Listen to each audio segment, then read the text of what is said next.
stinkt denn hier so? Ich hab beim Furzen hier Schiss. Ein Leberwurstfurz.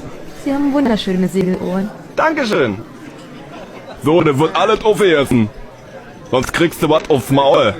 Wer von euch will noch ein belegtes Brötchen essen? Sieht selber schon aus wie ein belegtes Brötchen. Ey, kann ich deine Nummer haben? Verpiss dich. Du Lügner, du hast die ganzen Gummibärchen alleine aufgefressen. Sabine, komm mal ran hier. Und außerdem habe ich einen kleinen Penis. Und meine Brüste sind auch nicht echt.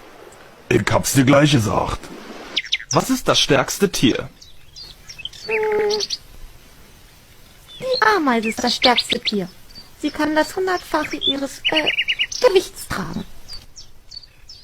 Nein, das ist falsch. Die Schnecke ist das stärkste Tier. Die kann ein ganzes verschissenes Haus mit sich rumtragen. Du gehst jetzt sofort zurück und wirst die Scheiße da weg. Was, Alter? Du kannst mir mal am Arsch lecken.